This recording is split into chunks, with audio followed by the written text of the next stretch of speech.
099. Dora hendak menjawab. Tapi di luar kamar terdengar suara Saskia memanggil Dora, Cici dan Rangga.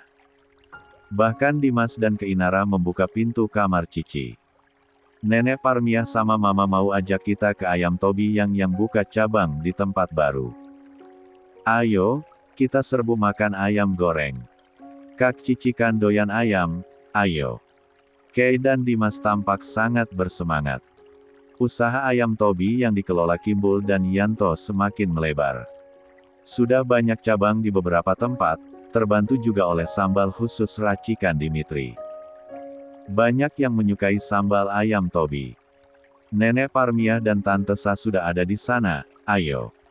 Keinara menarik-narik tangan Dora dan Cici. Rangga pun keluar dari kamar dan sudah memakai hoodie hitam kesukaannya.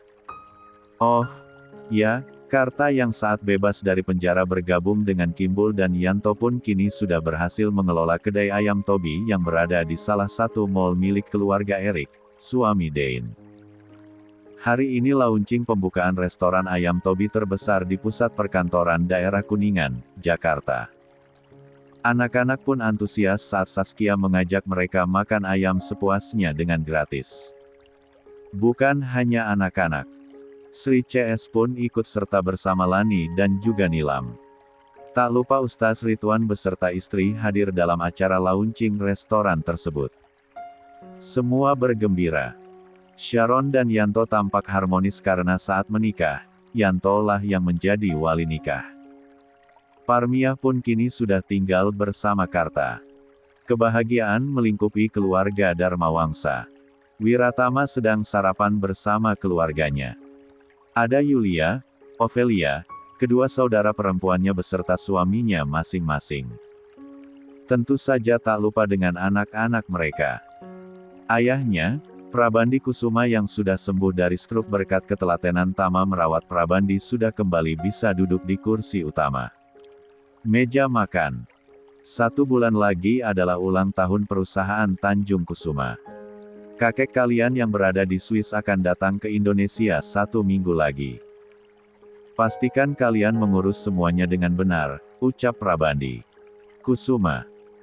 Tama diam saja meski kedua anak perempuan Ovelia mengoceh ke sana kemari. Begitupun dengan suami mereka, semuanya tampak ingin merasa ikut andil dalam perayaan besar acara ulang tahun perusahaan. Papa, mau omelet? Rengek Alfian yang duduk di sampingnya. Wiratama mengambilkan omelet untuk Alfi lalu menyuapinya sedikit demi sedikit. Wiratama sama sekali tidak tertarik untuk berlomba mencari muka di depan Prabandi. Toh, dia sudah berusaha membuat Prabandi sembuh dari struknya saja sudah membuat Tama senang luar biasa. Ayah kandung Rangga itu selalu bersikap santai, cool dan sedikit bicara. Tapi sikap pendiam Wiratama yang tetap tenang menghadapi wajah-wajah bermuka dua di keluarganya itu justru mengintimidasi mereka. Ovelia dan antek-anteknya merasa seolah-olah Wiratama adalah bom waktu yang suatu saat akan membuat mereka jatuh tersungkur tanpa daya. Prabandi sendiri tentu saja lebih menyukai sikap Tama yang tetap tenang dan penuh wibawa. Hingga sarapan selesai, Tama tidak berkomentar apapun mengenai acara perayaan perusahaan. Saat ini, Tama sedang menggendong Alfian yang menyukai kupu-kupu di taman rumah. Tama, panggil Prabandi. Wiratama menoleh. Prabandi menoleh ke kiri dan ke kanan. Dia mendekat pada Tama. Bagaimana kabar cucuku Rangga? Wiratama tersenyum lalu menurunkan Alfian. Dia baik-baik saja. Rangga tumbuh dengan sangat baik di keluarga Darmawangsa. Papa ingin sekali bertemu dengannya dan memeluknya. Apa anggota keluarga Darmawangsa yang lain tidak curiga denganmu? Tanya Prabandi. Rangga memiliki wajah perpaduan aku dan Mutiara. Hanya mata Rangga yang mirip denganku.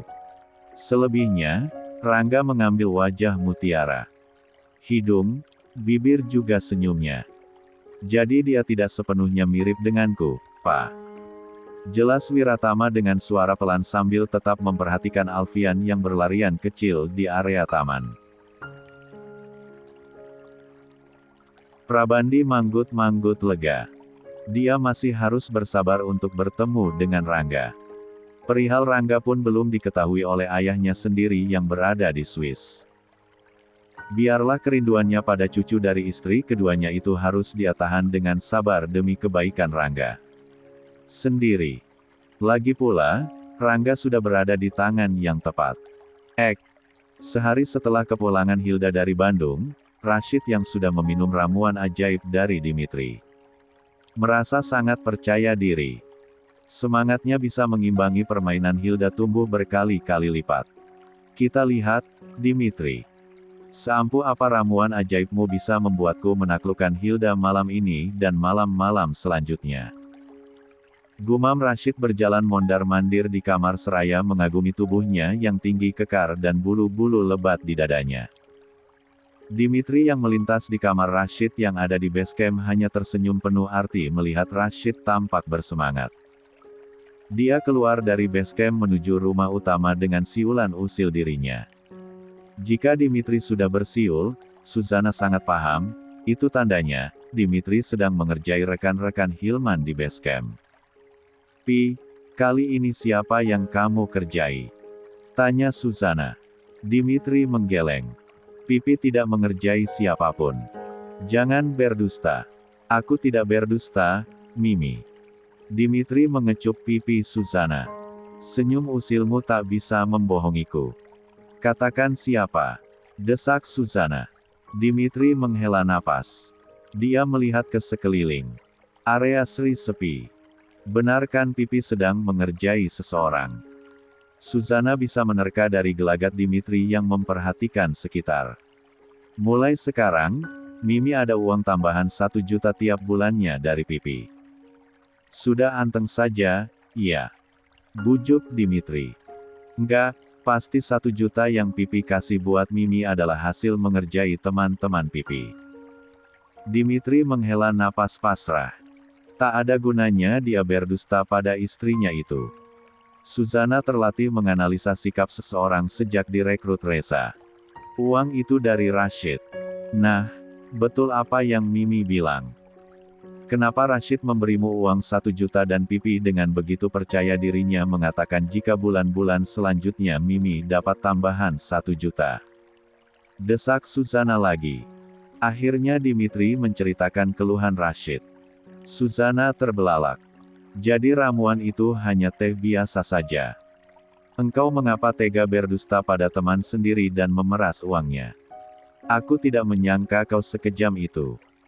"Aduh, kenapa bahasamu jadi ala berdrama Turki yang sering diucapkan Sri?" Dimitri menggaruk pelipisnya. "Mimi harus mengklearkan masalah ini. Tidak baik Pipi memanfaatkan kelemahan seseorang," ancam Suzana. "Mimi, dengar dulu. Pipi itu justru membantu Rashid. Mimi tahu bagaimana Rashid. Dia kalah telak mendapatkan Mimi olehku. Saat mendekati Hilda saja dia gugup bukan main.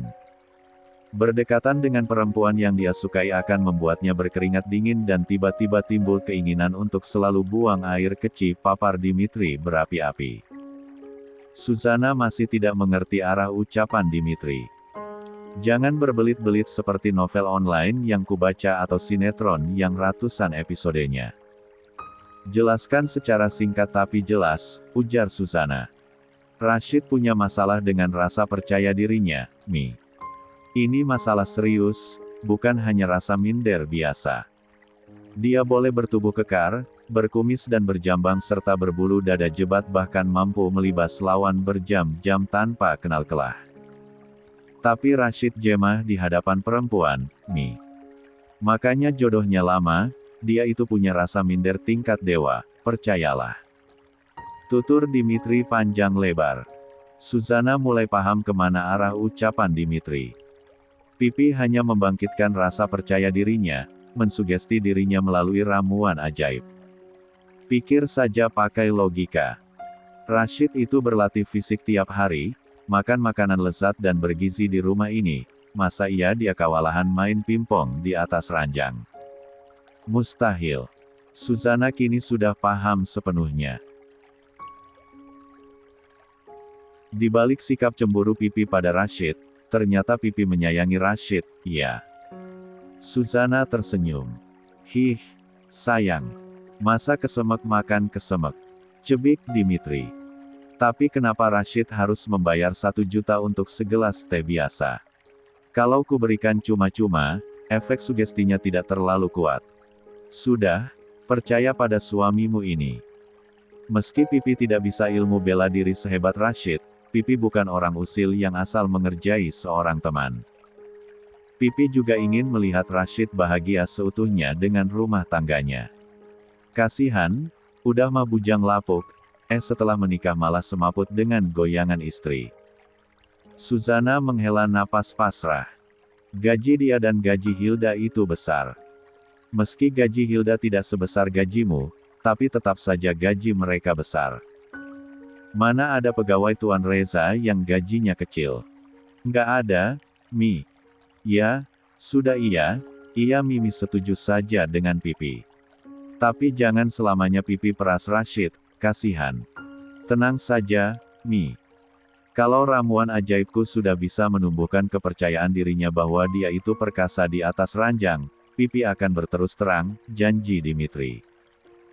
Suzana dan Dimitri tak tahu jika dari tadi Sri menguping pembicaraan mereka di balik pintu samping pantry.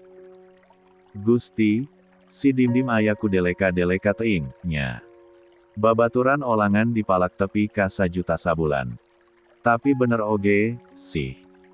Baela antepkeun wi, karunya oge ka Ciakang Rashid. Sri membatin. Translate ada di catatan penulis. Plus. Dia Pitaloka baru saja mendapat telepon dari seorang produser.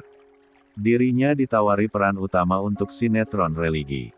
Umi, kenapa bingung? Abi sudah mengizinkan Umi kembali ke layar kaca. Ustaz Ridwan mengusap bahu dia Pitaloka. Terima kasih Abi sudah memberi izin pada Umi untuk kembali aktif di dunia seni. Abi memang suami pengertian. Dia memeluk perut suaminya yang berdiri di sebelahnya yang sedang duduk di depan meja rias. Kita sudah program hamil ke sana dan kemari tapi Allah swete. Belum berkenan memberikan amanah pada kita, Abi kasihan lihat Umi kesepian di rumah saat Abi sibuk. Jadi lebih baik Umi kembali aktif main sinetron kalau memang perannya sesuai dengan citra Umi saat ini, jadi istri Abi. Dia Pitaloka mengeratkan pelukannya. Tapi Bi, lawan mainku adalah Franz. Franz itu adalah selingkuhan Yulia. Sampai saat ini Umi masih saja menyimpan rahasia besar mereka. Umi jadi galau, apakah karena Umi menyembunyikan kebenaran Alfian anak Yulia membuat Umi belum dikaruniai anak? Alfian, anak Wiratama, rekan bisnis Reza Darmasangsa. Sebetulnya adalah anak Franz. Yulia memalsukan 2 hasil tes DNA Alfian, Bi. Umi bingung. Umi takut. Dia Pitaloka membatin resah. Ini adalah malam ketiga Rashid memanjakan Hilda. Mengajaknya berdansa di arena penuh kenikmatan. Keduanya benar-benar menikmati liukan demi liukan tarian mereka. Menjambak, menjerit dan saling meneriakkan nama satu sama lain. Napas memburu dan ranjang yang berderit menghias malam-malam panjang mereka.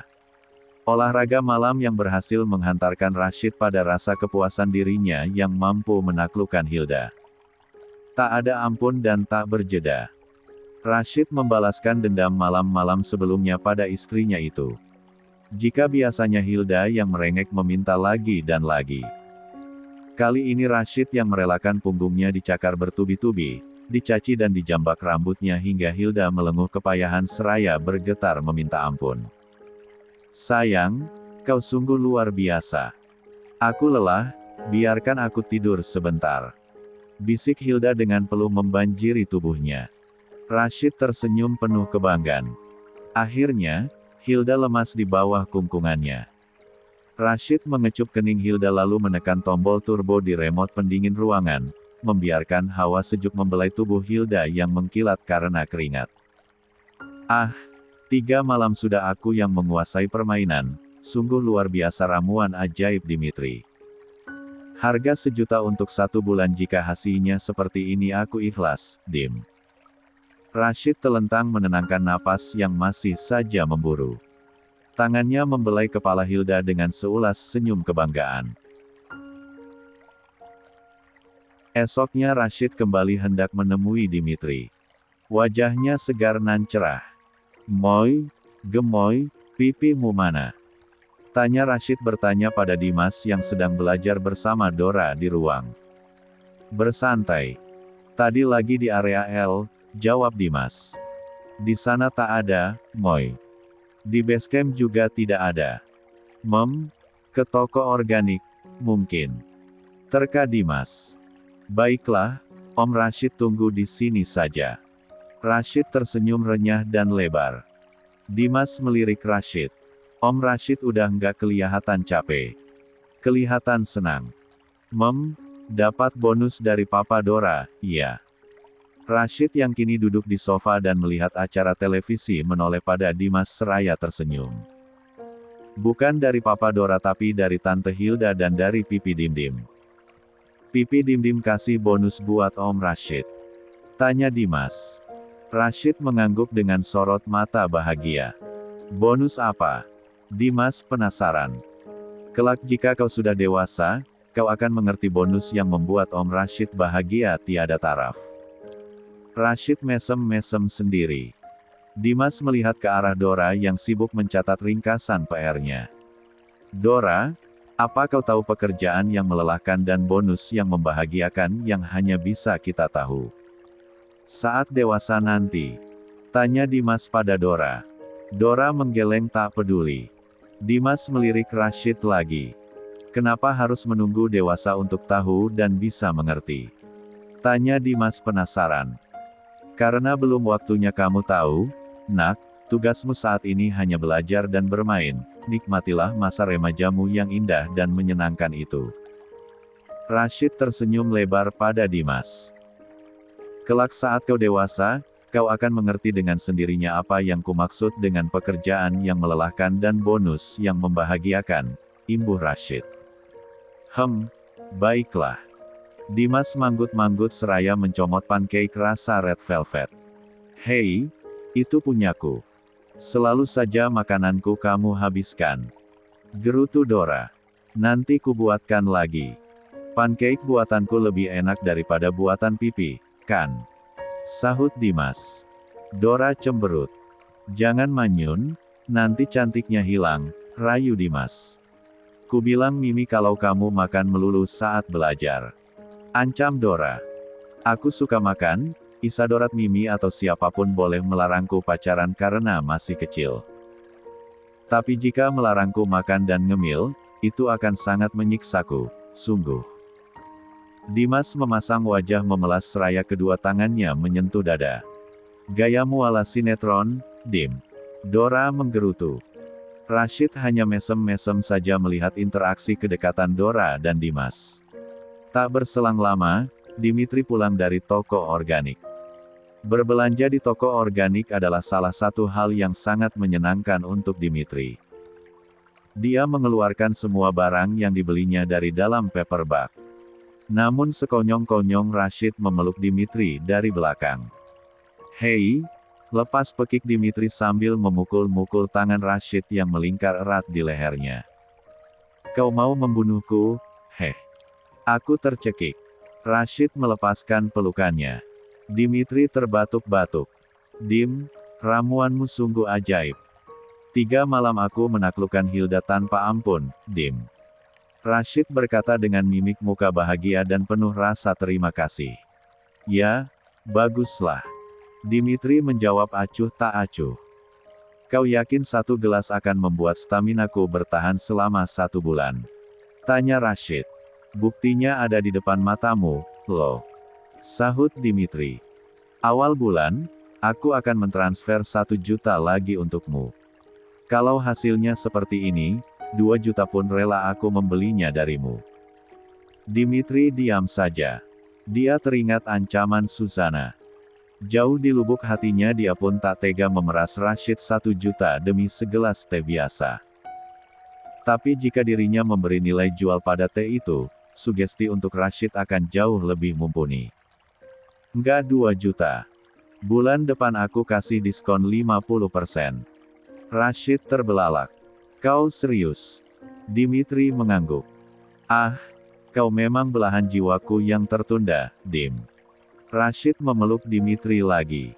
Menta atu persenanana, yang nyogok sim kuring. Pajarkan sim kuring tak apalan kitu. Sri melintas menyindir Dimitri. Ngomong apa sih kamu, Sri? Ketus Dimitri. Sri hanya mengedikkan bahu dan berjalan menuju lemari es 4 pintu yang berjejer di dekat area L. Lanita memakai setelan warna ungu muda, hijab ungu, sepatu bahkan tas warna ungu. Semua set berwarna ungu tersebut dibelikan Reza. Dia terkejut saat di depan rumahnya ada 2 orang gadis yang sedang beradu mulut.